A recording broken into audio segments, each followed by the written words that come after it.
Think we can get this meeting underway. Public, please hold your comments until the select board chairman opens the agenda items for public comment. When addressing the board, state your full name, both in person and on Zoom.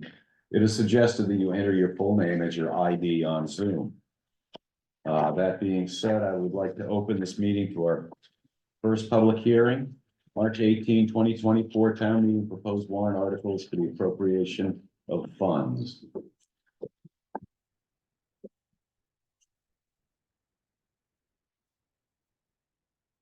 The exciting part.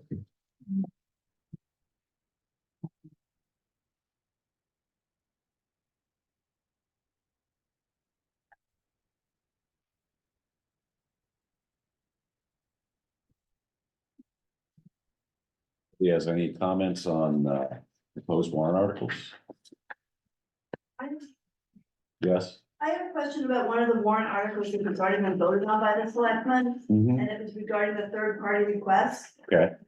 Is this the opportunity to talk about that? Sure. So you actually, John, wrote the article and you voted on the article, and I'm just wondering if that's a conflict of interest? No, there's no conflict there. There's no financial relationship with the Aid Society. None whatsoever. And in fact, this body doesn't vote to pass. It doesn't pass anything. It's a town meeting if that happens. Oh, that's interesting. So you'll see other people that have abstained actually have a direct financial relationship with whatever's in question. Right, and yet we at the warrant committee, if, like, I'm a member of the Chamber of Commerce, and so I don't usually vote on that article, because as a member of the chamber, so Yeah, you probably, it's a different interpretation, I guess. it's probably unnecessary. I'm pretty sure, I don't know. I'm pretty sure that the legal interpretation is that it's gotta be a financial. Usually it's a financial interest. You know, yeah. Of course, we could revote. You know, I don't really care one way or the other. Anyway, this is just a public hearing part.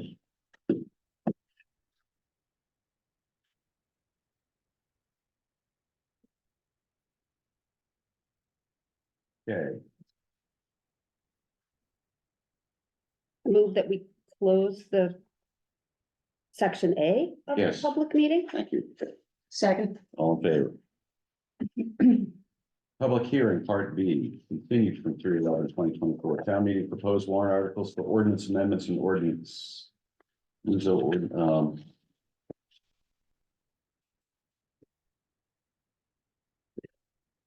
Ordinances, yeah, okay, this is for the short-term rental ordinance.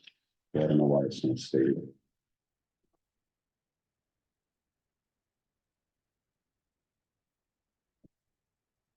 Can I say a few words Yep. before we get started? At our last meeting, last Monday, when we discussed this, there were some questions that came up and we had it then, but I don't think most people saw it. There is available online and on the front table, a boiled down version of the ordinance that sort of summarizes it. So if that's helpful, you're welcome to take one.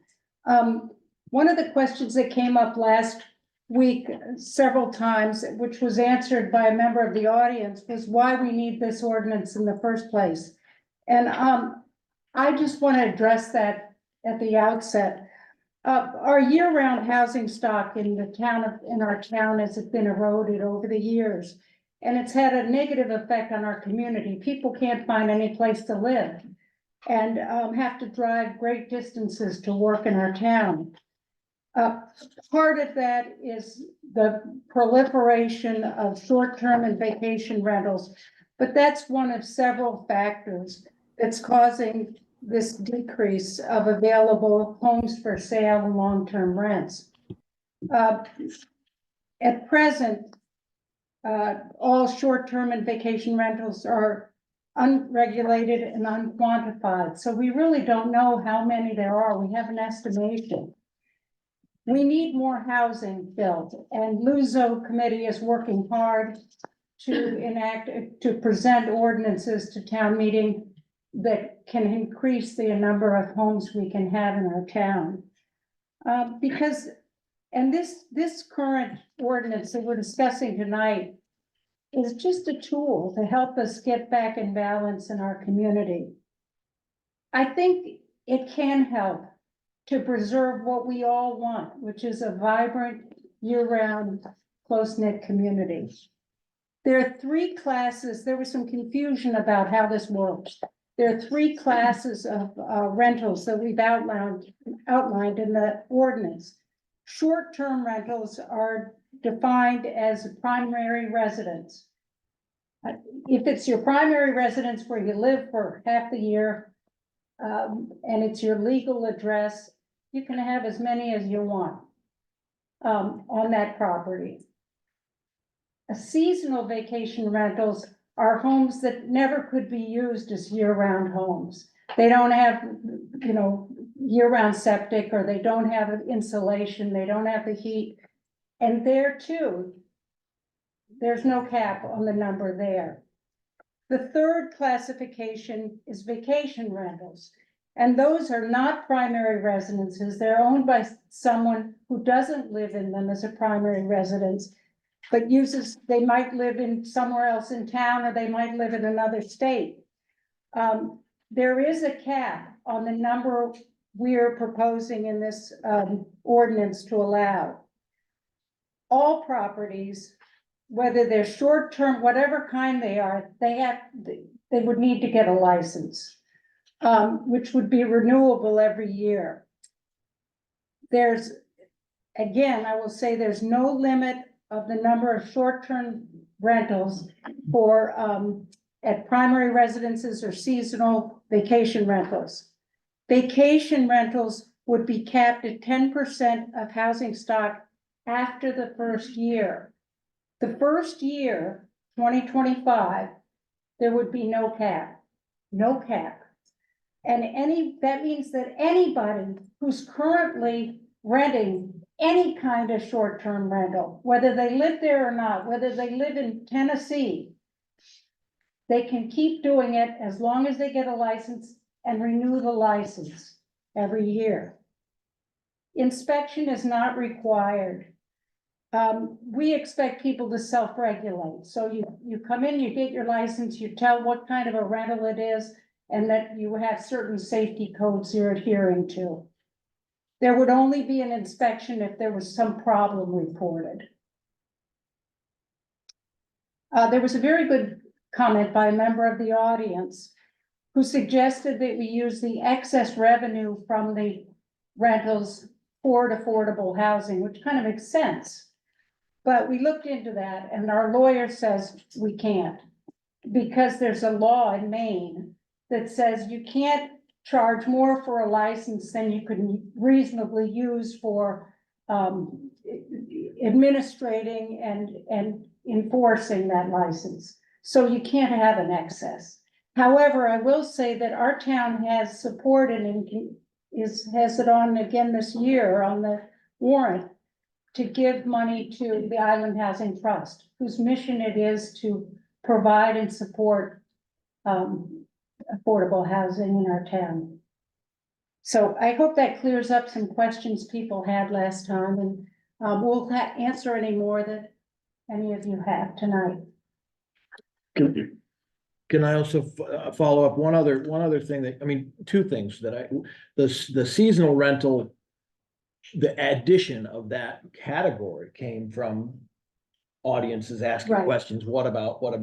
Right, And when we took that, but there was another suggestion last week, or a question that we spoke about and altered, something to do with the parking, which we just changed a couple of words so that the concern about whether or not the garage counts or doesn't, and getting, some houses don't have. right, and so we did Yeah. take that into account and try to restructure that a little bit to be more palatable to the people that had concerns about parking issues.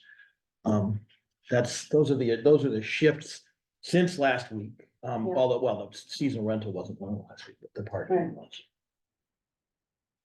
Mr. Chairman, could I? Hold on just a second. Kate, Question, I noticed in this recent draft that the deadline was changed from March 31st to March 1st. Was that intentional, or was that just a typo? I think the deadline was always March 1st. I don't think we changed that. Oh, okay. Maybe it was a typo before. Don't know.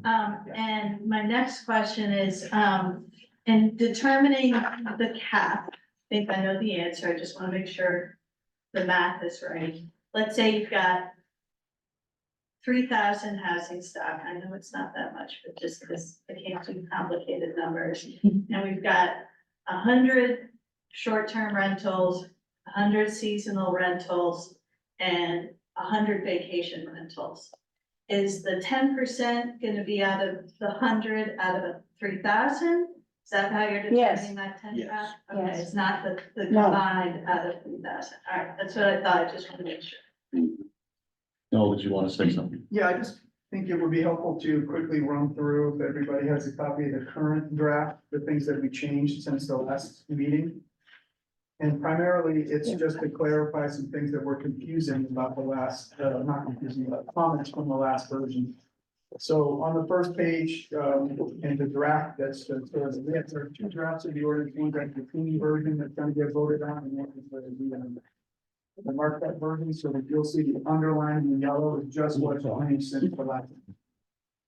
So for on the first page, all we did was, we're trying to clarify again, because there was some confusion about how seasonal rentals are accounted for, what seasonal rentals are versus other things, and if they're treated. Seasonal vacation rentals are treated the same as short-term rentals, so that's just a clarification. All right. And then on the second page, keeping the simple, trying to keep it simple philosophy. The seasonal vacation rental, we actually changed the definition of what a seasonal vacation rental is to make it more reflective of what a seasonal structure actually is in town. So there's some definition terms in there. Thank you to Katrina for pointing out some things about the what short-term rentals are. So we added periods of fewer than 28 nights to help clarify some of those questions. On page 3, it's not a change, but I just moved this sentence D up farther in the ordinance to make it more clear that there's not an enforcement requirement that we're asking applicants to self-verify. Of that situation, we added the self-compliance affidavit language, so when you get when the application gets put together, there'll just be a statement at the bottom that says you agree that you're filling out these to the best of your ability. As Martha mentioned on page 5, we're just clarifying that there is no cap on the number of applications for vacation rentals during the initial registration period. And then we also try to simplify the process. So if the number of vacation rentals exceeds the number of licenses that are available, it's really a first come, first serve if you get on the wait list. The process before that was a little complicated. We also wanted to make sure that when you have a seasonal or a vacation rental, that the transferability clause is a little bit more flexible in terms of like you could transfer the license to your parents, so it doesn't just have to go like down the generational scale, it can go or up the generational scale, if you will. And that's and the parking, I think that's nothing parking. Trying to keep the parking. With some good comments about the parking requirement, and we just tried to simplify that a little bit, so just to clarify. Megan, you were next, I think. Megan Savage, and I just, to help me clarify a little bit more, I think I understand. But, so in 2025, everybody can apply, right? And then that's at which point in 2026, you will establish the 10%, is that correct? Because, so everybody gets a license in 2025? And everybody can renew in 2026, even if it's over the cap. Okay, so the cap Once you doesn't got come it, if into you- play until 2026. That's right. Gotcha, thank you. And One question, one comment. I think I understand, but I see a little difference between, someone who comes for the bulk of the summer. That's their summer home, their second home. And then they may leave in September and want to rent some of the edge seasons. They would be under the same as an investor that comes in and buys 3 or 4 properties just to rent, never lives in it. If it was a year-round rental. If the home could be used as a year-round rental. Right, so you don't differentiate between our summer residents. The short answer is no. Okay.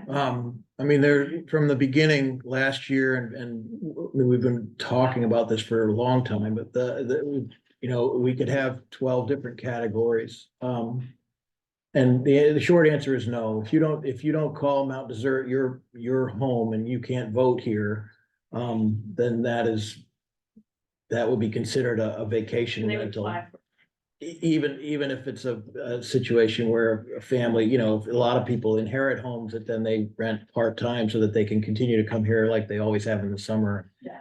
But we understand that there is a difference. Yeah. But they're not differentiated in this ordinance. And one quick comment, we have some rental properties in Bar Harbor, and the first safety inspections were quick, short, sweet. Firemen came in, looked at the home. Within a few years, they were requiring us to bring houses, ours was built in the 1920s, up to new construction standards. So I know you can't answer that question now, looking down the road, and it looks like you're not gonna do that to us here, but that's what happened. Go ahead. Hi, my name is Robert Zelinski. I'm a full-time resident. I just have one question. Could you explain to me how the short-term not the short-term rentals, any of the rentals, by cutting them off or stopping people from having them, how that's going to affect the housing for year-round people? Can you explain how, if I don't have my short-term rental, that my house now is going to be used for a year-round rental, a year-round community person? How do you think it's gonna happen? Do you think people are just going to give up their rental properties to not make as much money as they could renting it to give to a year-round rental? I don't understand how how you think the economics are gonna work. No one is going to, have to give up their rental as long as they license their property and continue to renew that. I license. understand that, ma'am, but you're saying that these ordinances are going to, They can't turn back time, but they can staunch the flow, to some degree. Right now, people are willing to pay very high prices for properties because they know they can make a lot of money out of it. people are willing to pay the real high prices because we live within 5 minutes of a national park and it's beautiful. That's one of the reasons, but It's people not are, that- excuse me. Because they come here for work. What's the industry? You have the lab, you have some school teachers, you have the hospital, but you don't have any industry that's gonna bring people here. Maybe lobstermen, they make a lot of money. But the biggest thing is this is a vacation community. That's why people come here. They come here to enjoy everything. And that's, no, I don't see how you're going to regain a community unless you build affordable housing someplace.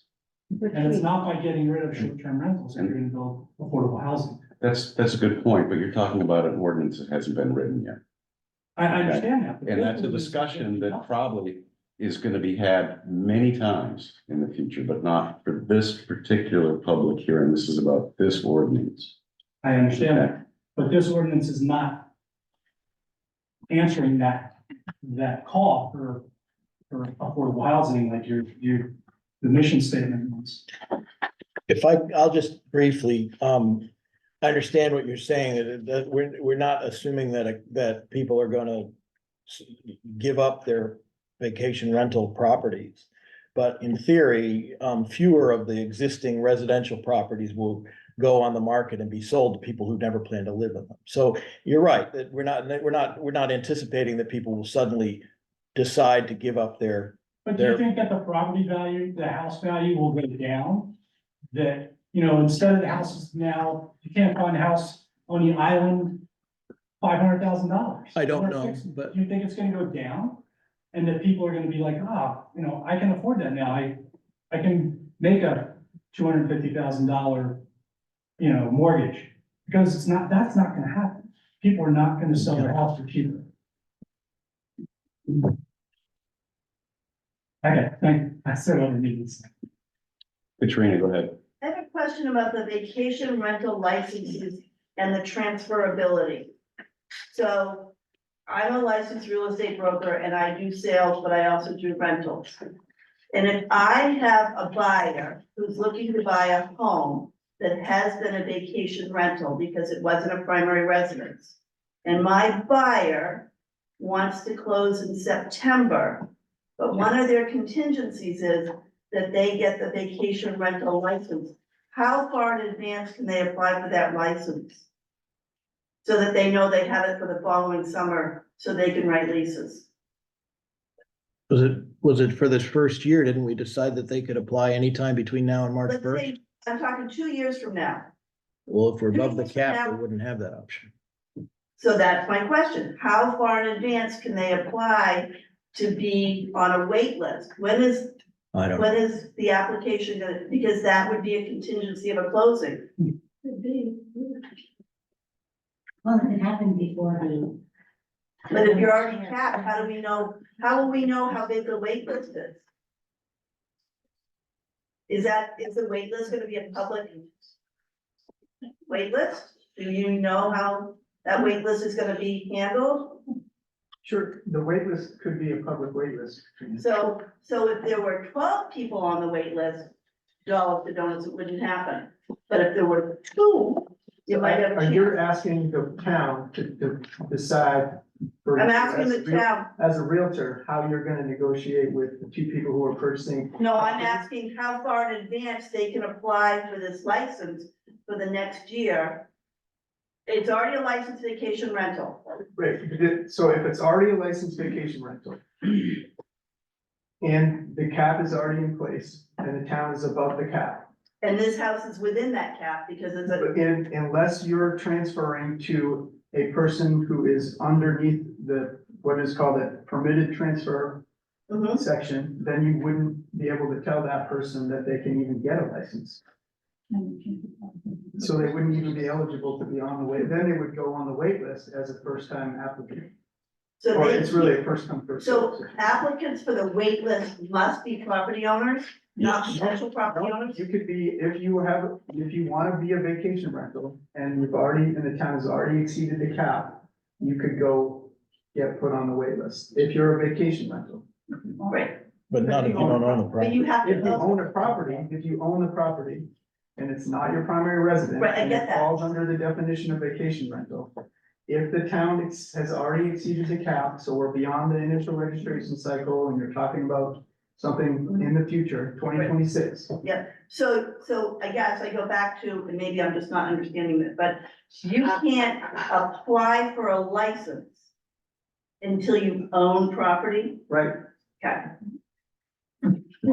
Megan, I have a question, only because I had a home in the town of Bar Harbor that I was renovating, and I may have this way wrong, and Noel, you may know. But I was told at that time by one of the code enforcement that I should go ahead and get the rental permit, because if I go ahead and do that, and I sell the home within, whatever that window, whatever the licensing window is, that was transferable to that new owner. so that may be what Bar Harbor's rules were. Yes. I think we have the rules here. That So we're not if gonna do you, that. I'm not sure, it depends on who you sell it to. Yeah. Steve, go ahead in the back. Yeah, my name's Tim Thomas. I've lived here, full-time for 22 years. I'm also a real estate broker. I'm a little confused. One of the opening statements that someone had talked about earlier talked about the difference between owners that live here and it's their full-time resident versus people that just either just run it out, just come here for 3 months in summer. And I think I heard something there. If this is your primary residence, you live here and you just rent whatever, couple months, whatever. you don't need the permit, and you can, and there's no limit, if you can kind of. You would need a license. If you have a home that's your primary residence, but you like to go to camp for part of the summer and you want to rent it by the week, you'd have to get a license. Right, but I guess your language of there's no limit. There is no cap on the number of such licenses that would be available. And also, I think perhaps, that if you have a home and that you call your primary residence, and there are also apartments on that property, an upstairs to your home or a garage apartment, or your residence and the garage apartment, and as long as you're listed on that property as the legal owner and you're a resident, those will not be capped, but they will each require a license. Does that make sense? Yeah. Okay, good.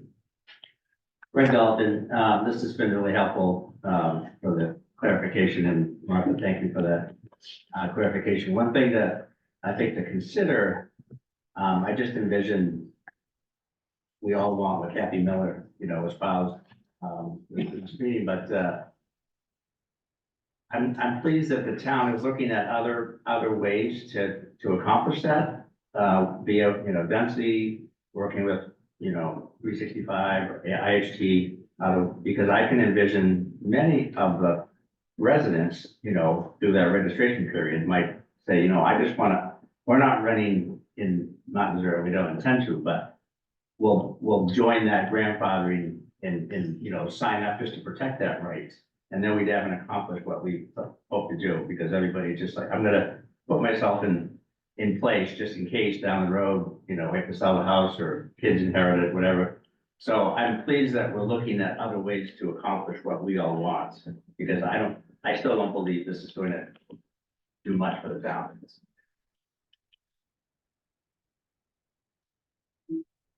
Yes, Laura Smallage. I'm kind of still working on this purpose side of the house. The ability, to remain as a year-round resident in the town of Mount Desert. Has anybody bothered to take like a consensus? And I don't know how that would be done, but of the amount of people within the town that are year-round residents that are or have rented, because they're trying to supplement for their tax bill. Because that seems to be a part of what goes on here. When a tax bill becomes relatively large for some people that are on, say, a fixed income. I know of somebody who's a retired teacher that, may have issues with that, trying to make things ends meet and what have you. And then a lot of people are doing the rentals to assist in expenditures that they have. Maybe it's children getting ready for college. And I think that promotes more of the purpose, is to find out, okay, let's find out why are people doing the rentals, be it short-term, long-term vacation, seasonal.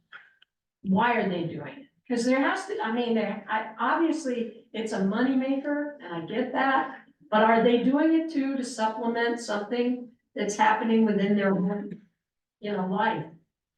I guess that's my concern. And we've talked about how important it is to get year-round residency here and make housing more affordable and workforce. And I'm truly for that, because I'd like to see the generational thing, though the ship may have passed, to come back into the town of Mount Desert, because I am a generational person.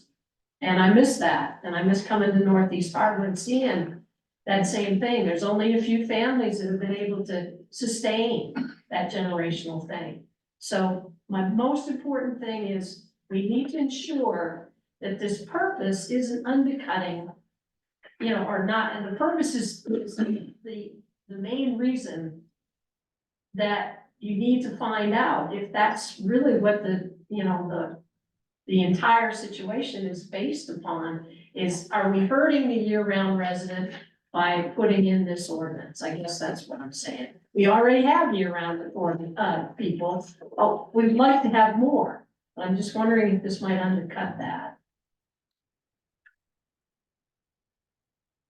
I think Gail wanted to answer that. Yes, go ahead, Gail. I think the story we tell ourselves, and the one that's been the case for a long time, but may not necessarily be all that true anymore, is what Ms. Smallage outlined, that somebody's trying to subsidize paying the taxes and that sort of thing. It's now become a very lucrative business. And you can pay the taxes with 1 week's rental in a lot of these places without breaking out into too much of a sweat. In contrast, what we have now, again, is a completely unregulated market. And we have people like someone who was here last week, who, according to their own website, has bought and provides properties in Tennessee, in the Gulf Coast of Alabama, in the Western Mountains of Maine, in Vermont, and I think there were some other places. And does that specifically as a business, goes in and goes into other communities all over the country, buys properties for the sole purpose of milking as much money out of them as they can. And you've got articles in the New York Times saying that the best place to build your Airbnb business, the second best place in the country right now, is Ellsworth. Those are not people who are buying up all these properties around here to simply turn this place into less and less of a community and more of simply a resort. That's the kind of problem that we're facing. It is much bigger than people just wanting to subsidize their income, which I think this ordinance proposal bends over. And that's a good thing. There's also been a lot of talk about preserving property for inheritance purposes, and I get that, but I just want to point out that what's gone on here for many years is that there was a whole class of people who had to pick up and sell and leave, and their kids can no longer come back. And we all know that Trenton and Lemoyne send all their kids to the high school in part because a lot of those parents grew up here and went to high school here, but can't afford to be here anymore. So now that problem, because it's completely unregulated, the use of this community as nothing more than a seasonal resort is moving up the economic food chain. And so now everybody's thinking, I'm gonna lose the right to keep my property that I have now for kids. And I get that fear, but we cannot solve that problem by simply, as I mentioned last week, being and everybody into the lifeboat for themselves. And we've got to think of it more systemically, which I think this ordinance is one of many needed attempts to try to do. And with respect to affordable housing, which is the subject for another many days, I just want to point out that the town's in court right now because they're trying to do affordable housing. And I can guarantee you that if we try to expand areas in which, well, we have to by state law, but beyond that, if we try to increase density in other areas that people feel tread on their right, you're gonna have just as much vehemence opposing that as you do this ordinance. So nobody wants to think about the problem differently in a systemic way. I'm asking you to please not only think about your own interests, but think about the interests of the community as a whole. Thank you. Go ahead, Mike. I think what Gail said, this is one of the first attempts, this is one of many attempts. So there will be more attempts. Bar Harbor kind of started out smoothly too, and then they just got more aggressive with it. So, by the way, I'm Mike Olson, a little testimonial here and some facts. I was born in Bar Harbor Hospital. I grew up in Northeast Harbor, and I was fortunate to reside in Otter Creek now. I really should not be here this evening. I should be home with my family. However, as a father, the most important, difficult job I have, it's my obligation to be here tonight to defend my ability to be a father in this community. A father has many roles. Most important is ensuring his family has their most fundamental needs met: food, shelter, and clothing. My full-time job provides me, my family, 1/3 of the yearly income needed to survive in this community. In order to help provide those fundamental needs for my family, I have other jobs. Other jobs are nothing new. It took years of working 80 hours a week, living summers in a tent, and eating sardines and saltines for me to afford a down payment on a dilapidated home in foreclosure over 20 years ago. Now with children, I was hoping to work less hours through this wise investment in my rental home, which I have been able to do. Now you threaten that. It strikes me as strange when a community that invests so much in its children, like the school, that you are willing to confound a father's ability to provide for his family. It strikes me even stranger that you would use such a foiled tactic so similar to the Bar Harbor's housing policy in this name of preserving this community. 0 people have been helped by Bar Harbor short-term rental zoning. Many people have been hurt and continue to be hurt by Bar Harbor's forced zoning and its ruthless enforcement, which we're gonna hire a new enforcement agent, and they're gonna get bored here probably the next couple of years, and they'll be cracking down. And the big thing is that they go to the school, so please stop insinuating school size and where teachers live is a new thing. I graduated the elementary school in 1989, where I was one of 10 kids. During the same time frame, 60% of the teachers working on the island lived off island. It's not a new thing. Today, I couldn't have imagined the class size as robust as my kids when reflecting back on those past adult conversations. When the summer community wanted a good hospital, they funded a good hospital. When the summer community wanted a great library, they funded a great library. When the summer community wanted a world-renowned research laboratories, they funded world-renowned research laboratories. When the summer community wanted a college, they funded a beautiful college. When the summer community wanted nicer community center, they revitalized the neighborhood house. When the summer community wanted an amazing summer camp for children, they funded Camp Beach Club. When the summer community wanted a public water system, the locals got a public water system. When the summer community wanted a national park, they were instrumental in creating our beloved national park. When the summer community wanted a private golf club, it was a summer community that offered a local farmer a sum that he could not refuse. If the summer community wants more tax-free public land, they give more land to Friends of Acadia and other nonprofits. If the summer community wants more community housing, they will continue housing agencies like Island Housing Trust, which we are grateful for.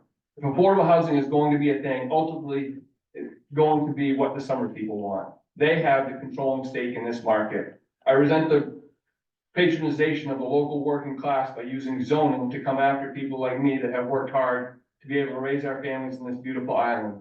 This is not a complicated problem as some people have had you misled to believe. But what you are threatening to do through zoning is creating a complicated problem.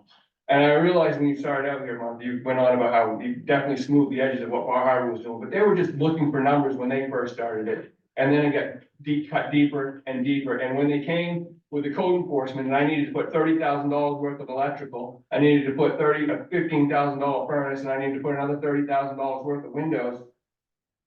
It made it unaffordable. It made it impossible to even think about. And you're gonna have a new code enforcement officer. They're gonna be busy.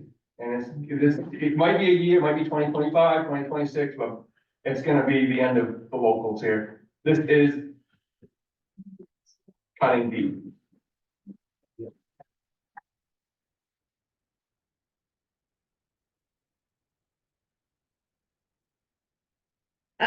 Yeah, go ahead. I just, you say you, everybody in this audience has said you.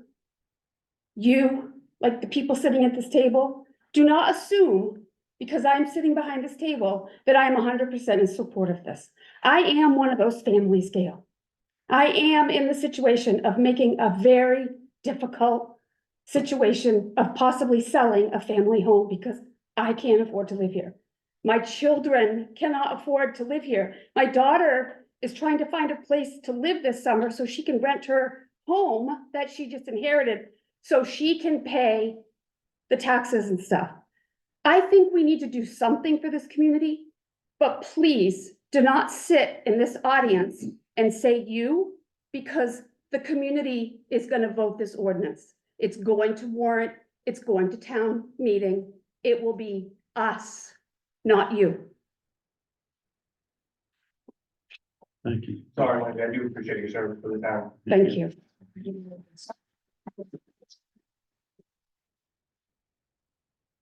Okay, one more.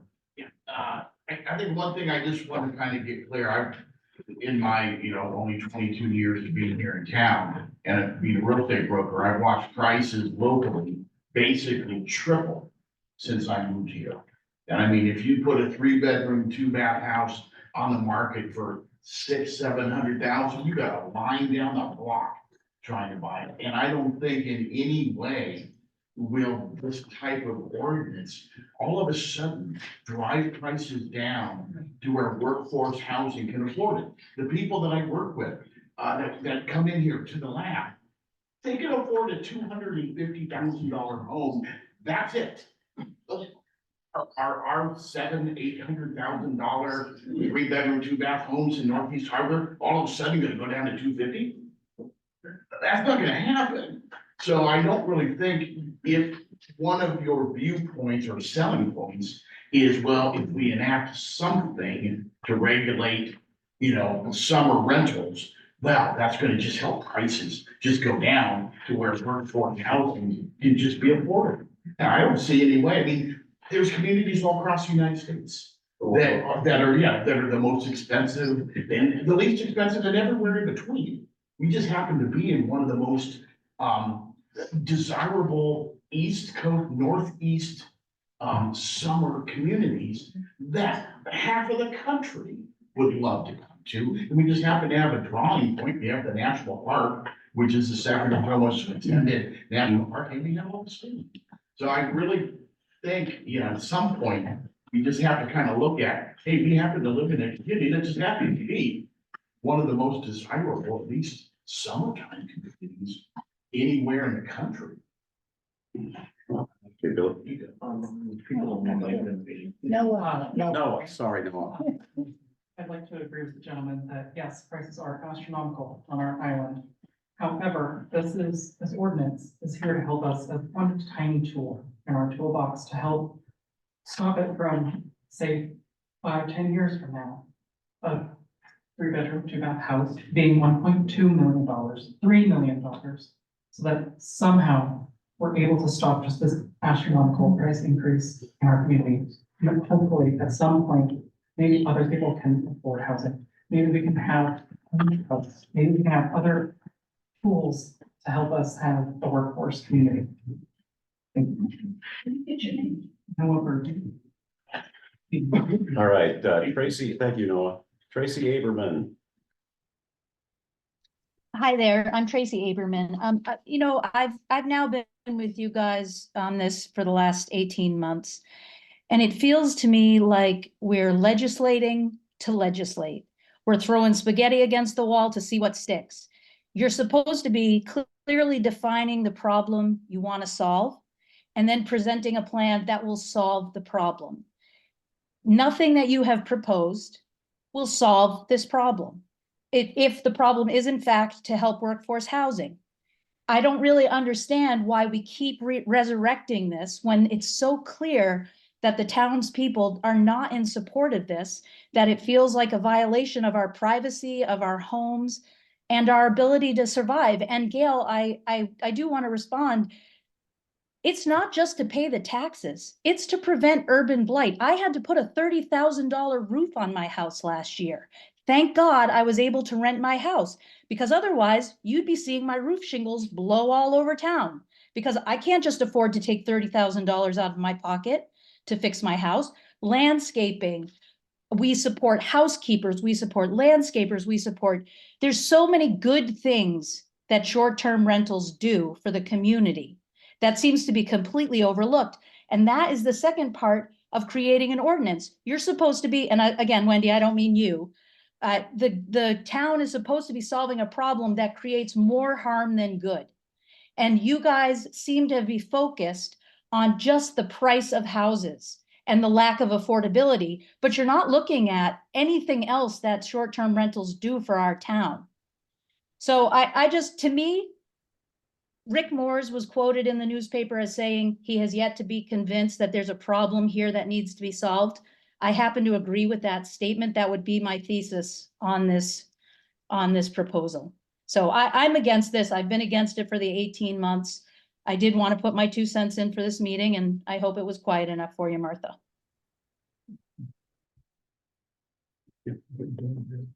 Hey, Doug. Hey, good evening. I'm the guy that Gail doesn't like that owns the property all over the country. I was there last week and chose not to drive 3 hours again. And thanks for listening to me via Zoom. I have one, I appreciate the adjustments that you did make, and I sit in these meetings all over the country, and the boards nod their heads and say yes, and then come back and there's zero changes. So I was actually appreciative of the changes that were made in the last 5 days. So I know there was work involved in that.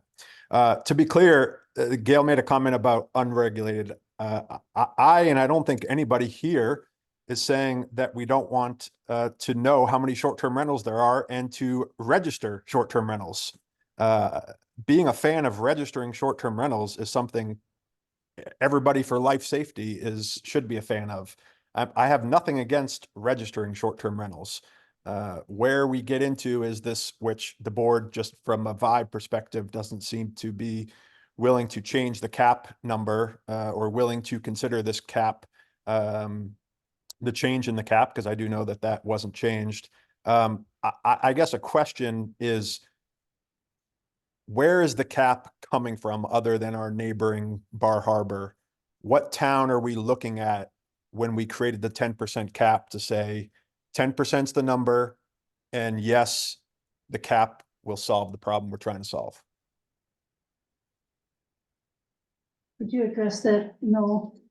Well, we can try. I think there's no magic number to a cap, which I'm sure everybody already knows, but it's sort of a difference, but there's a balance between the people that want to have much less of a cap and a complete ban and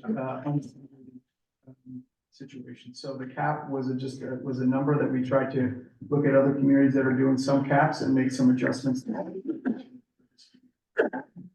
So I guess my comment would be that it's what I would call a WAG, which is a wild ass guess, that we think this 10% cap might do something. And again, I've still asked for it and yet to receive it. A town in this country, not even in the state of Maine, but in this country, that has put a cap on their short-term rentals and had a positive impact from that, yet to be shown that nationwide. My second comment, so that's one that, you know, potentially I know we have 4 days before we can make any changes to this. There's been several comments on the cap, but that was one that I noticed was not changed. My other comment is, you know, I know this doesn't impact anybody that currently has a property, but it impacts people, as we all know, future wanting to come to this community. There was a comment about, you know, just you know, money sucking and the people that are in this business. I think that, you know, one comment I would make is, my guests that stay at my properties, I'm going to conservatively say, go out to eat and visit stores 9 out of 10 nights that they stay at our properties. I'm guessing that as long-term residents, as primary residents, you do not visit the stores and restaurants 9 out of 10 days that you live. And so when we say supporting the local community, supporting our restaurants, supporting our locals that work at these places, please understand that the people staying at my property are the ones that are eating at that restaurant multiple nights a week. They're the ones buying the lobster. They're the ones indulging in very expensive vacations that are supporting the local community. The primary residents are not the ones spending lavish amounts of money at the restaurants and retail shops. It's the tourists. So just understand that by limiting that, that is a negative impact that you will see in the economy. My final two comments are in regards to the restriction that wasn't addressed. Primary residents versus not primary residents. It's very clear at this point, I'm not a primary resident. My question is, why should I have a different set of rules because I'm not a primary resident?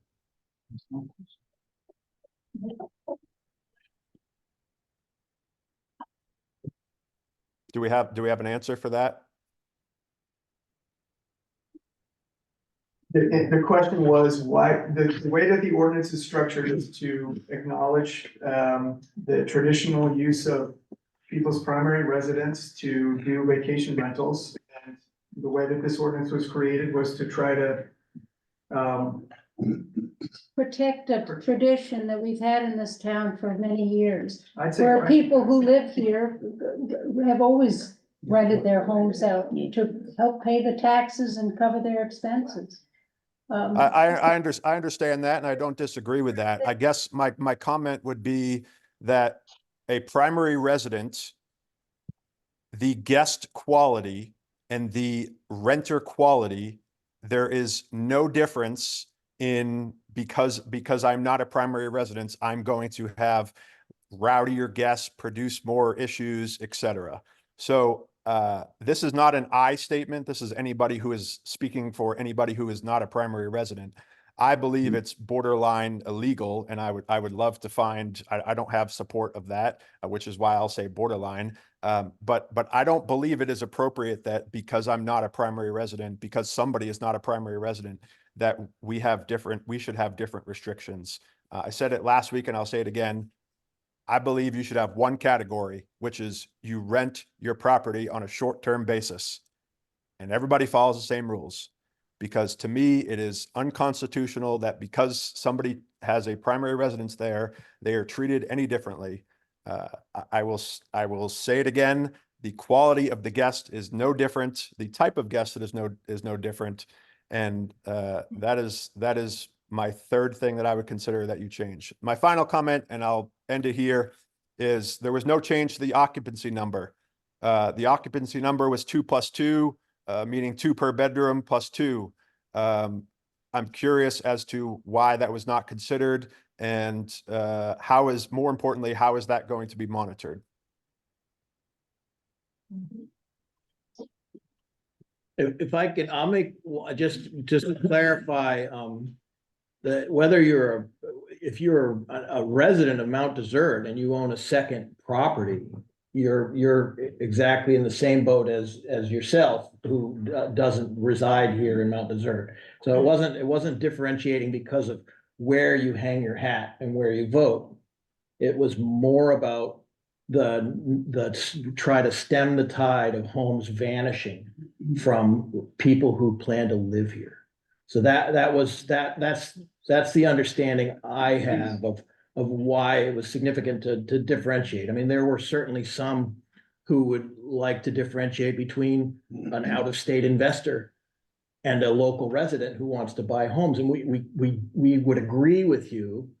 I think everybody would agree with you that while that may be tasteful to the people who live here, that would be wrong. The reason that there's a difference is because of we want to stem the tide of homes that are being sold sight unseen by people who never plan to bring a family here or to live here. So that's why there will be a difference. I guess my comment on that would simply be, you don't know somebody's intent. I'm not a primary resident, but I have 4 young kids and we intend on having great summer vacations up there. But I'm not a primary resident, so why should I be treated any differently? That's my overall comment with that. So hopefully that will be taken into consideration. The occupancy, that would be my final comments, is I don't think anybody else has mentioned it.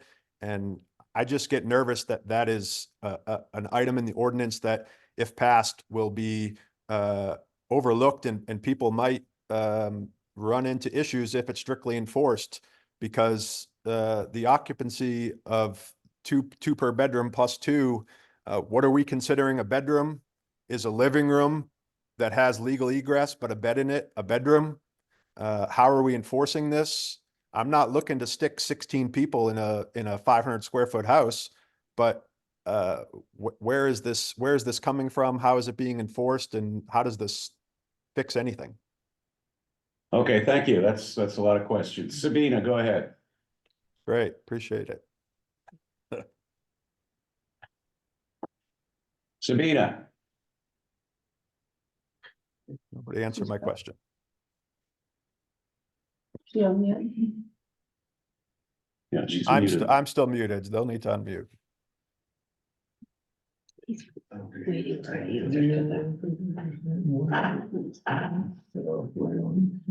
Sarah Fraley.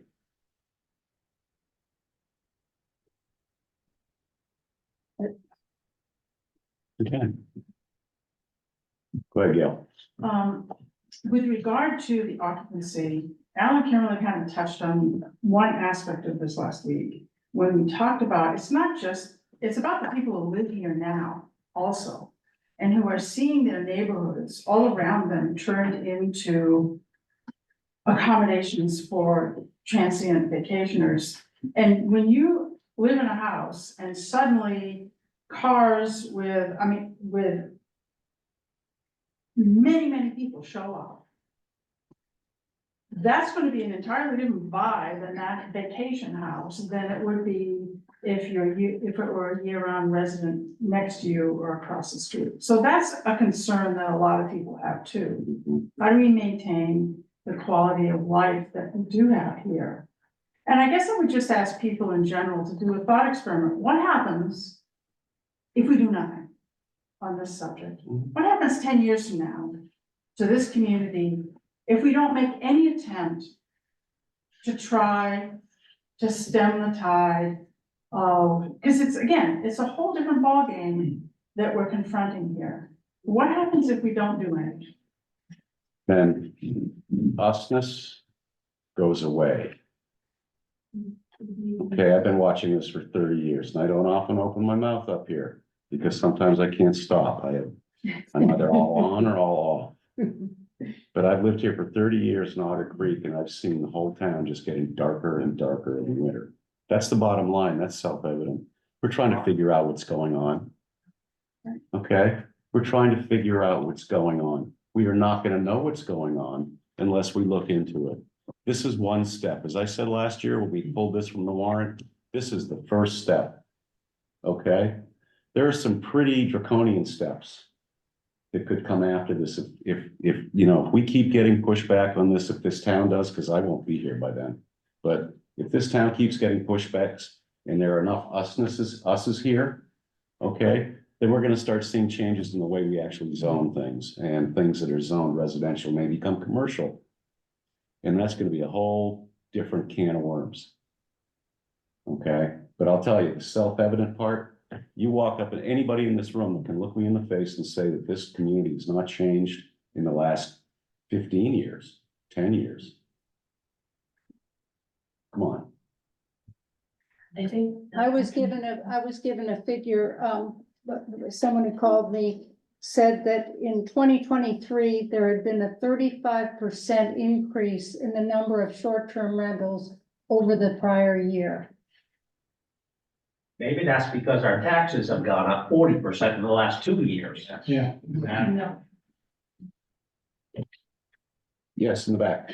Did you realize though, if this is obviously it's not gonna open up for year-round housing. The only people that'll then be able to afford the homes are people from away that'll be here in the summer and it'll be dark in the winter. Whether it's. We don't know. We don't know. I mean, it's great to armchair it all, but we don't know.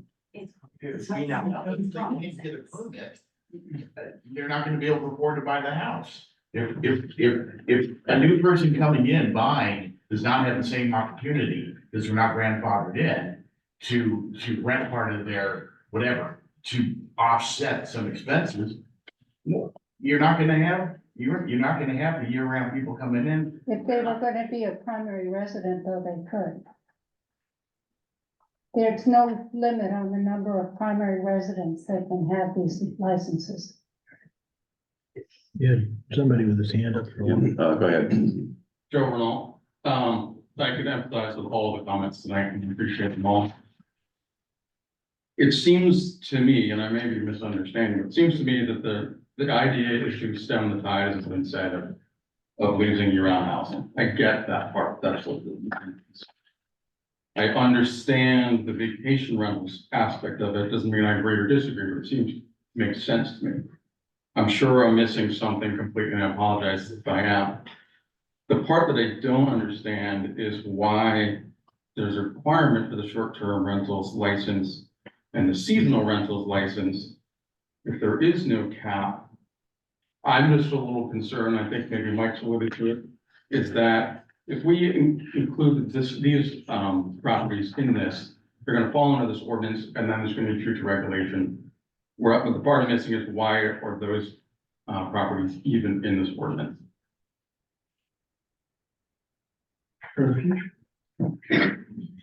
In order to establish the ordinance, Joe, we need to encapsulate the entire category. And then it's also, it is good, the part of the ordinance is to understand what the use is of short-term rentals or seasonal vacation rentals or vacation rentals in town. So it'll give you, it'll give the town more data, which was one of the things that was talked about even last year, to understand what that means. But what was learned from through the conversations last year was, how do we make this ordinance more tailored to the community so that the tradition of short-term rentals can continue on? So that's part of it. It's a good point, but that, I'm just trying to answer your question about the tool, that's all. I appreciate that answer, and I still don't follow the necessity of it.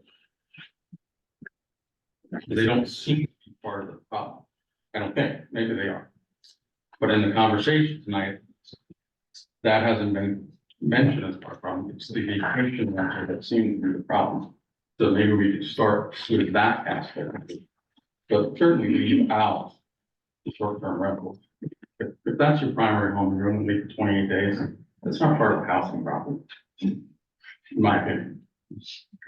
Claire, you were next. Yeah, I just had a question, I guess, on the definitions of a dwelling unit that's occupied for less than 180 days per calendar year. I know we have another ordinance that defines a resident as occupying 183 days in a calendar year, because half of a calendar year is 182.5, so it's rounded up to 183. And I just thought for consistency purposes that our ordinances should follow suit, and that maybe we can make this 183.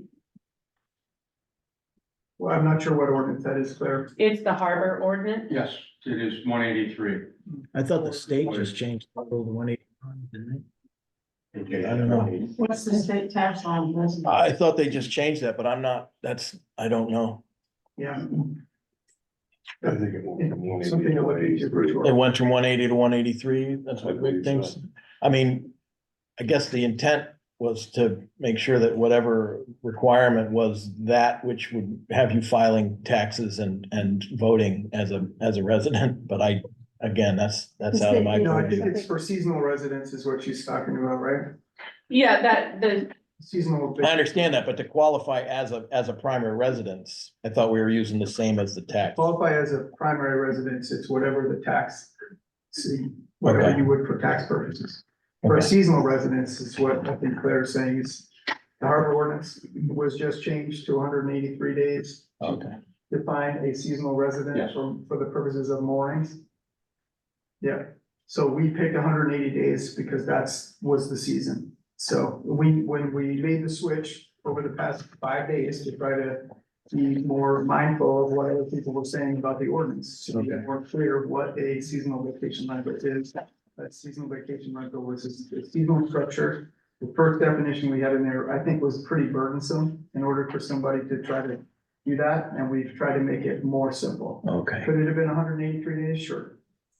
Could we change it next year to 183 days? Absolutely.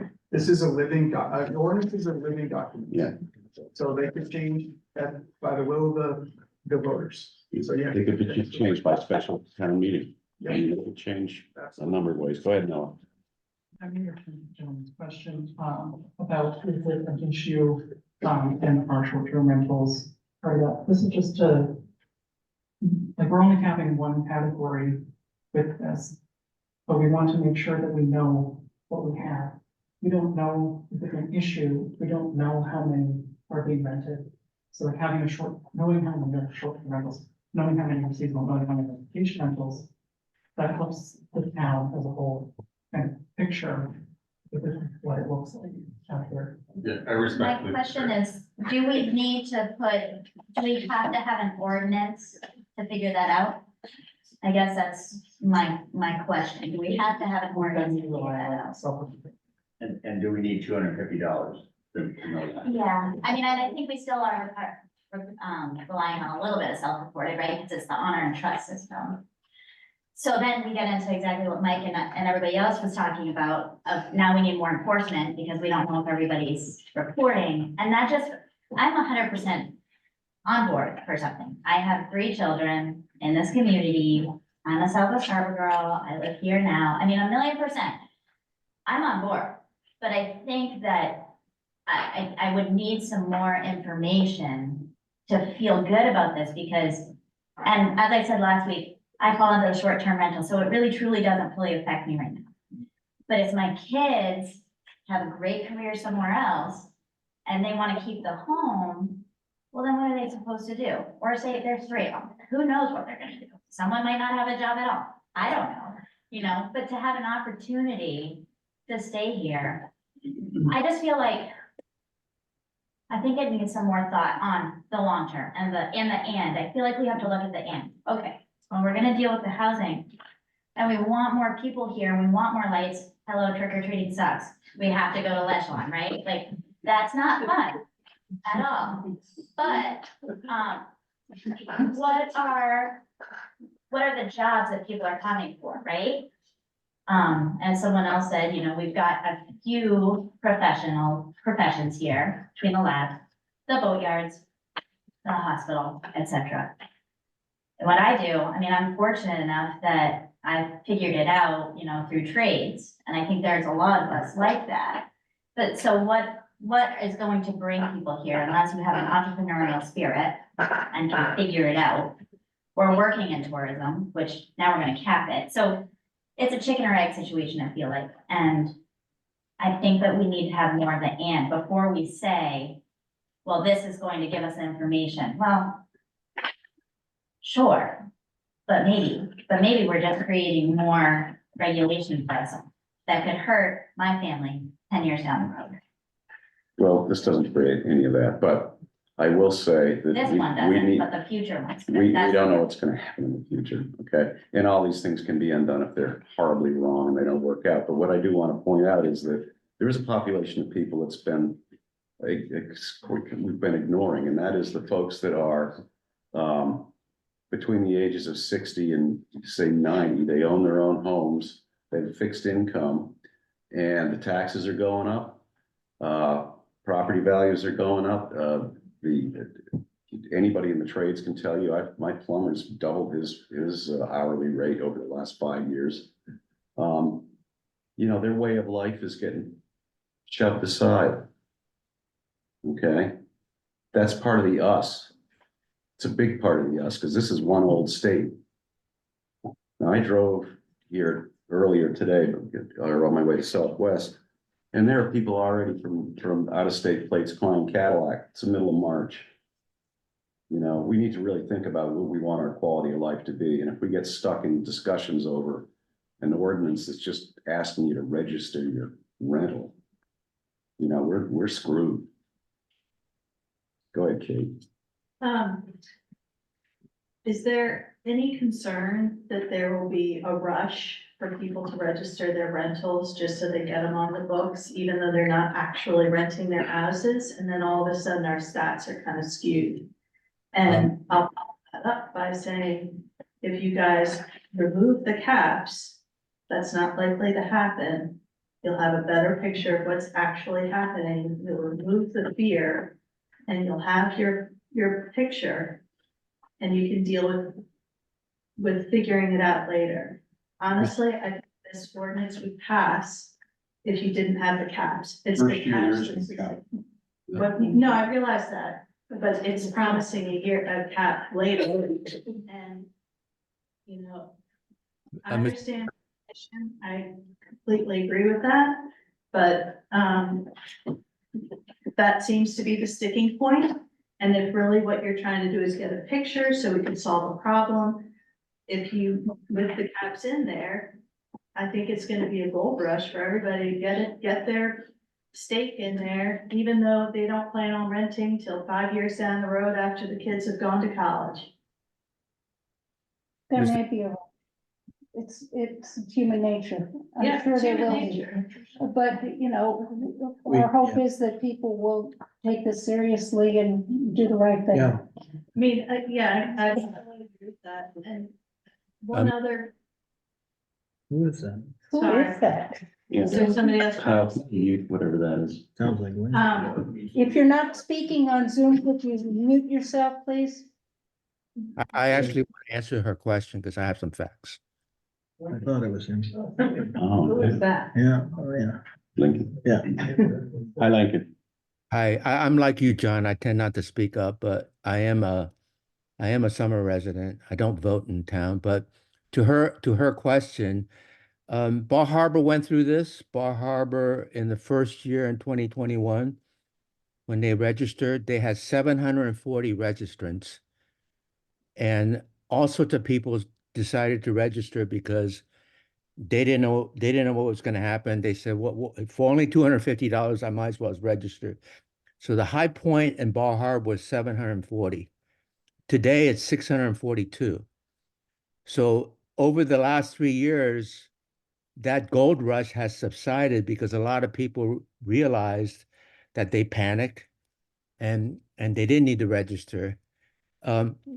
But the good thing is this, and this is really important for everybody to think about. In 2016, we had no Airbnb rentals on the island at all. Not one. Bar Harbor hit a high of 800 and during COVID, and they were just taking off. And Mount Desert is now pushing 200. It went from 0 to 200 listings on Airbnb and Vrbo. So what happened with Bar Harbor is they staunched that number and froze it, and it's now at 642. It may be lower when they get the final renewals this year. But think about that for a second. One argument you can make is that Bar Harbor was heading to a crisis where they could have had more than 1,000, who knows, 1,500, 2,000 STRs, but they stopped it at 642.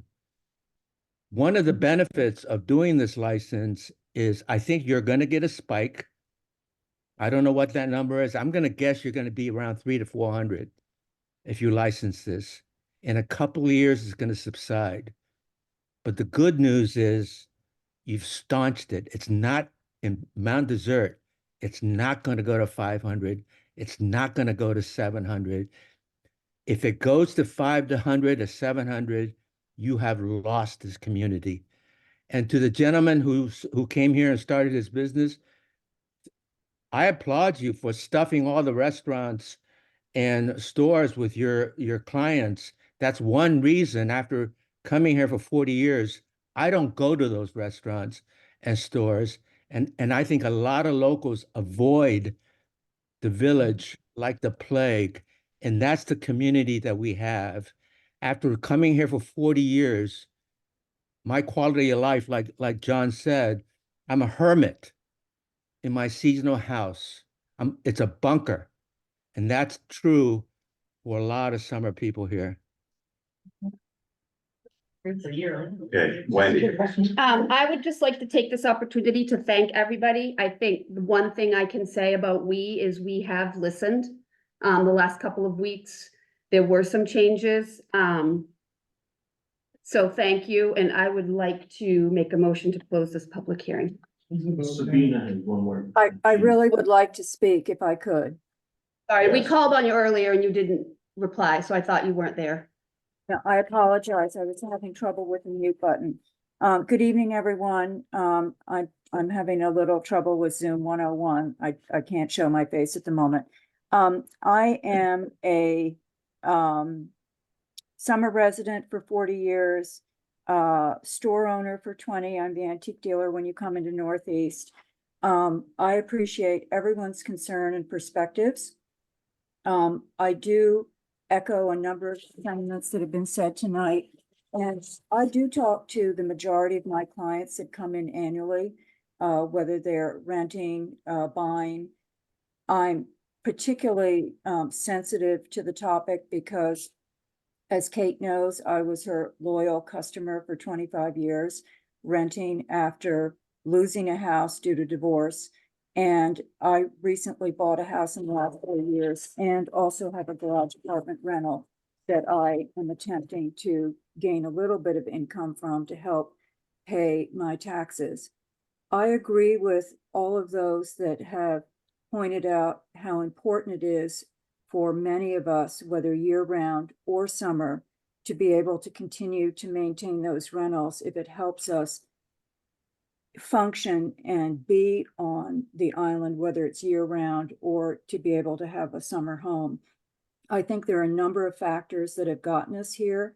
I'm not necessarily opposed to registering. I am worried about the cap. Part of the problem is the explosion of tourism on the island. It's hard to turn back the clock, in as much as not from a merchant perspective, but, viewing the tourism even as a summer resident. All the advertising that's been done nationally to draw people to the park, we're kind of backed up against the wall. And, a lot of my peers who maybe their families had some of the big houses, whether it's through property divisions with siblings, they can't afford to own a house anymore. And they might want to rent for 2 weeks and still support the island. We have a really important relationship, and I hope that we continue to look at this as we and not year-round residents versus summer residents. We all work together to help the economy stay stable, to give people jobs, for people to be able to stay on the island and not move off the island to live. So I think it is very important that we don't disregard how we got here or disregard the fact that there are a lot of new year-round residents who, as one gentleman pointed out, can afford perhaps more expensive year-round homes because of the nature of their jobs. So I am very concerned that this has to be really well thought out. I'm not in favor of the cap at the moment. I echo some of the things that Tracy has pointed out. And I think this is pivotal. I don't think this should be decisions made lightly. I think it's very, very important. Thanks for hearing me. Thank you. Thank you. So I would just like to say thank you again and make sure you come to town meeting and vote. I think we're talking about the future of this town. And I find it offensive that you're trying to choke off the conversation after about only an hour of discussing this. I think you. Sir, we've been discussing this for 8 months, and all I said was, this is an ordinance to go to town meeting, and that we are not voting on this tonight, and we cannot make a decision. So my point is, I feel like everybody's made great comments. We've heard them for months and months and months, and it's time to close the discussion. I don't mean to be disrespectful. Okay. I'll Thanks second you it. guys for your really hard work on a really thorny topic. I really appreciate It's at town meeting when you ask when the vote is. Town meeting is. May 7th for the open floor meeting. Thank you, all of you. Thank you. And Yeah. seconded. Second, all in favor? Thank you. Okay. Yes. So John, do we We don't have any. we have Very Public thankful. hearing, No. so, okay. Thank you. Thank you. But do be, let's be creative and Can we smart. do it, please? Try to tackle this. Please. This other- Can we put it in the minutes? No. This is a very tiny. As you know, this is also a tiny fraction of the community.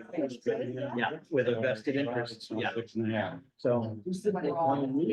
We can be smart. We can be smarter than. A lot of it. A lot of what people to try. Yes. Has worked. Good to see you, buddy. Yeah, I mean, tonight. I had to ditch out of the. Yeah. Make sure everybody's. All right. Out here, okay. Hope so. Yeah.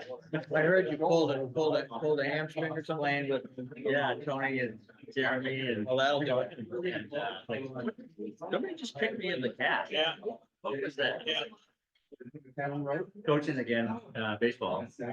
Oh, you took the island wide? Yeah, I did it. I've done it in 2 years. Yeah, but who's Doing the A with, Ben and I. oh, they were looking for that position, so is he new? Yeah, no, Ben and I did it last year. Well, why were they posted that job then? Oh, we had 40. I get to use this. Yeah. Come out. That was part of that. So they needed a beat. They did, you know, we got Jesse, Romano. Okay, we're still in meeting. All right, I'm sorry.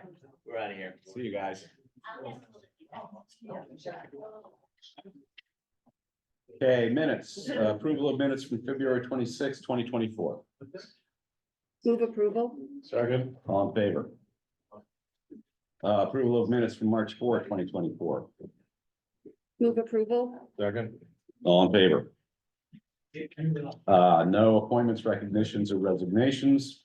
Consent agenda, department report, highway buildings and grounds, and solid waste. Move approval of the consent agenda as presented. Second. Great. I'd like to thank you guys for doing a great job, Brian. Through all this mess, yeah. I like being able to drive from Otter Creek. It's awesome. Can I ask a silly question before we get, I know it's probably driving here from Soamesville.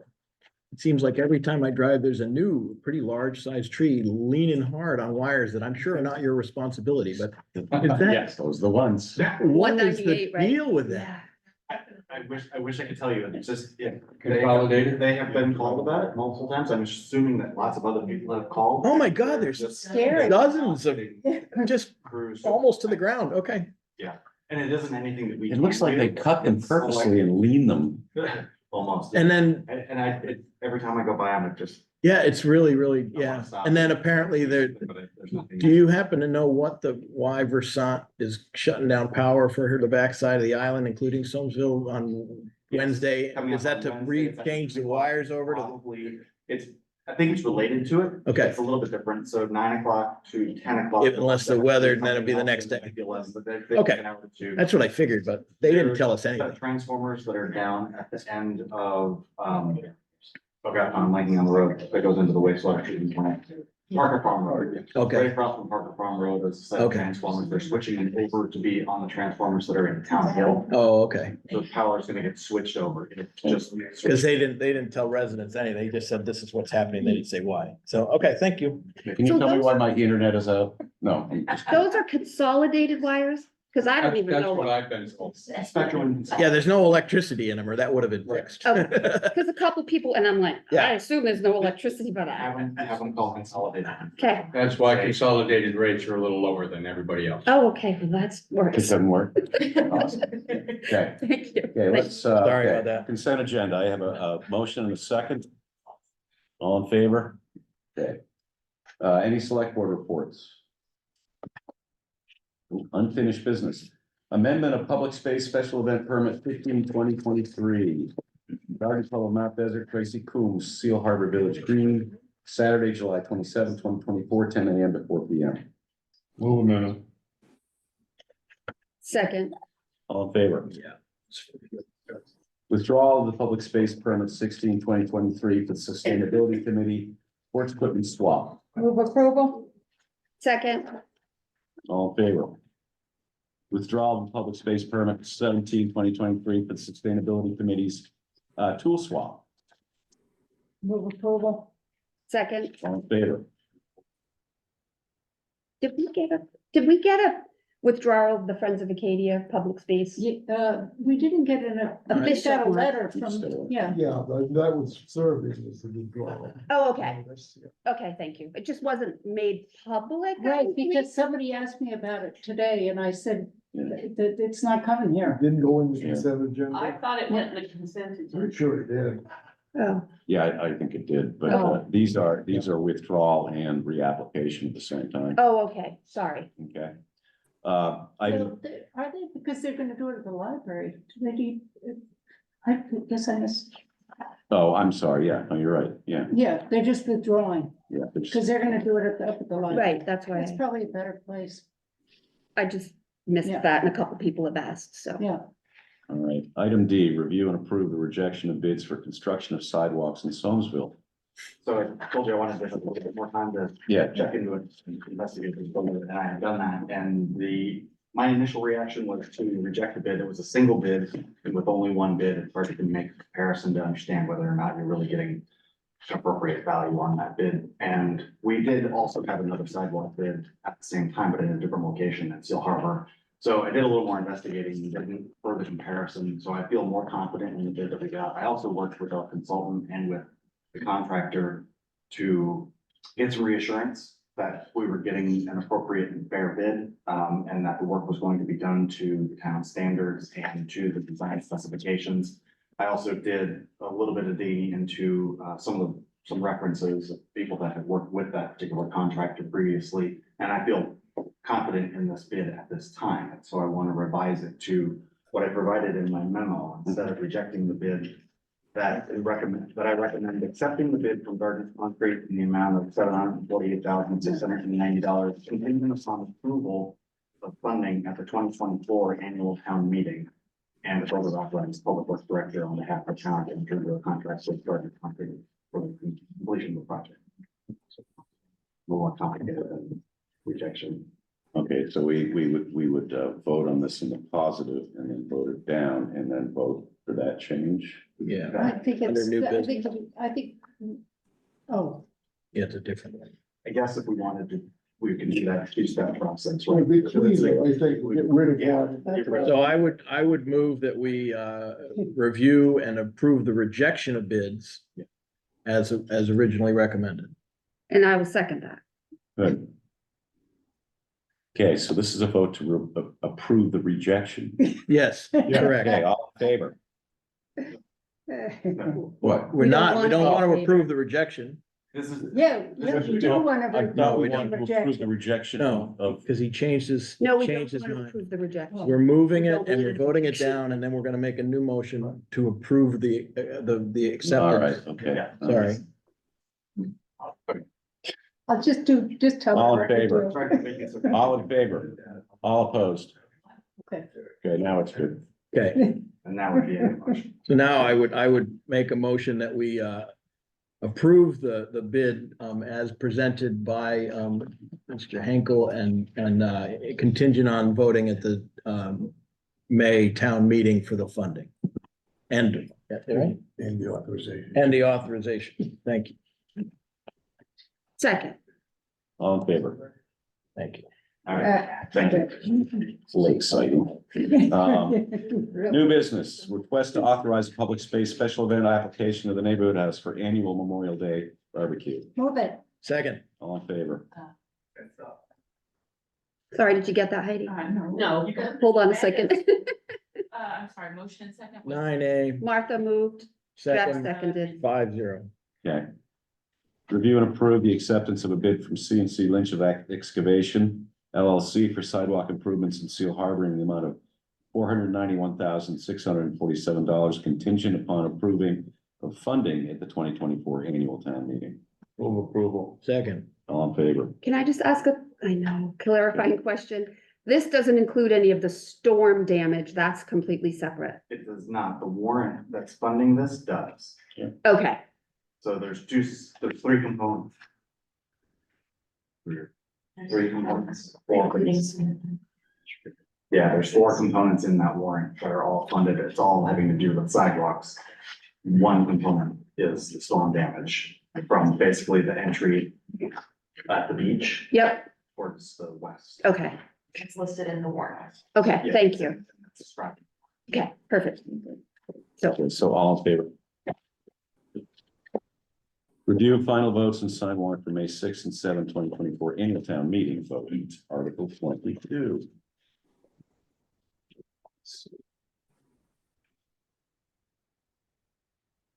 Who knew sidewalks were so They can't really more complicated than. Great Lakes. Than tennis courts.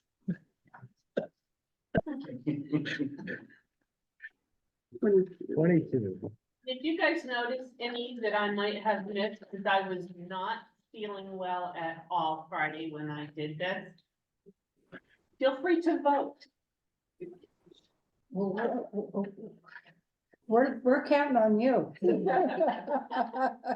So this So is this 22. is the short-term rental Yeah. licensing, Yeah. so So we moved vote to put place it on the the warrant, but without recommendation. No recommendation. Okay, so I move to place Article 22 on the warrant with no And recommendation. I second that. All in favor? Do we, Yeah, you can vote that way. But Rick, did you also, I voted. couldn't quite see. no Yeah, they all- recommendation, okay, I got it. We're acting as a unit. Yep, I'm a unit. Okay, Let the people decide. Article 28. Because he said we're one. To see if the town of Mount Desert will vote to accept Dennybrook Road and Timber Ridge Road. Serving the Dennybrook blah, blah, blah association is defined below and subject to the conditions set forth below. Okay, does everyone know what this is? Yeah. Yeah, Yes, good. Answer any questions about it. I move it. Move the Yeah, recommendation. move the recommendation. Second. Get all in favor? Good. Article 29. Shall the town of Mount Desert be authorized to issue general obligation bonds or notes to the town in a principal amount not to exceed $355,000 to pay for a solar photovoltaic purchase and solar project development as follows. To purchase from Revision Investments LLC, the solar photovoltaic system installed in the town garage located at 307 Sergeant Drive. To contract for professional and technical services for the phase 1 development of potential solar photovoltaic systems located on the roof of the Soamesville Fire Station in the village of Soamesville on the land adjacent to the Otter Creek pumping station in the village of Otter Creek. And on the roof of the garage of the Northeast Harbor wastewater treatment plant in the village of Northeast Harbor. And to explore the viability of solar parking canopies on additional town-owned parking lots. And further to authorize a select board or its designated to execute any and all contracts and documents and do any and all things necessary or convenient to issue the bond or note of the town, which may be callable and to accomplish the project. Move the select board, recommend passage. Second. All in favor? Thank you, everybody. Thank you. Thank you. Okay, Article 30, shall the town of Mount Desert be authorized to issue general bonds, obligation bonds or notes of the town in a principal amount not to exceed $1,600,000 to pay for professional, technical and construction services for the construction of or improvements to sidewalks and curbing in 4 locations with all sidewalk locations totaling approximately 2,620 feet. Okay, construct new sidewalk in the village of Soamesville. Construct new sidewalk in the village of Seal Harbor. Rehabilitate existing sidewalk in the village of Seal Harbor on the southerly side of State Route 3 Peabody Drive. Repair storm damage to existing sidewalk in the village of Seal Harbor. Okay. What say you? Move the select board, recommend passage. Second. All in favor? 4. If apparently I'd read more, I would have, it's getting tired. Rehabilitate. Article 31. Shall the town of Mount Desert be authorized to issue general obligation bonds or notes of the town in a principal amount not to exceed $650,000 to pay for professional, technical and construction services for improvements to Old Firehouse Lane, the existing town-owned Gray Cow and Great Harbor Maritime Museum parking lots. And further to authorize a select board or its designee to execute any and all contracts and documents and do any and all things necessary or convenient to issue the bond or note of the town, which may be callable, and to accomplish the project. Move the select board, recommend passage. Second. All in favor?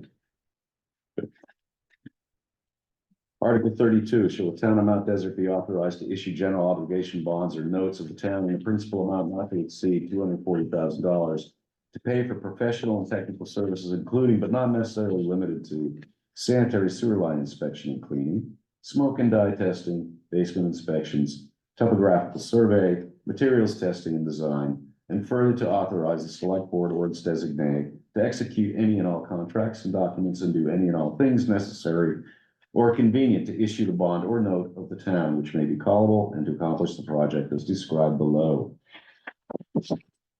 Said work is located in the villages of Northeast Harbor and Seal Harbor and is comprised of 4 components.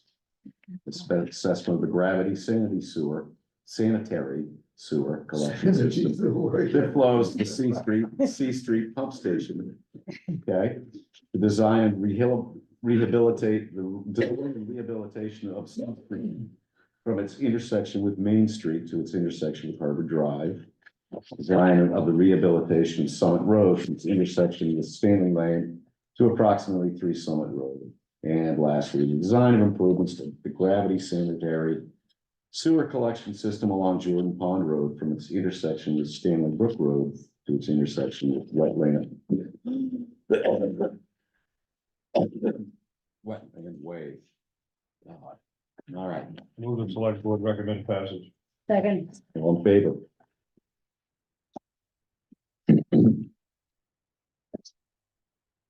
Article 44, that is the revenues, and the number you've got in there now is the correct number. There is a data entry error the first time, so we need to revote it for that number. Okay, I'm looking for Article 33. No, we don't have to We vote on don't that. have to. We already Go did. right from Oh, we got a 44. 44. You go to 32. We did 32 already. Yeah, we did 32. Yeah. Yeah, I 30 mean, go right to 44. 44 is the next green one. Okay, 44. See what sum the inhabitants of the town of Mount Desert will vote to raise and or appropriate as revenue through excise taxes, service fees, and miscellaneous sources for the 24-25 town budget.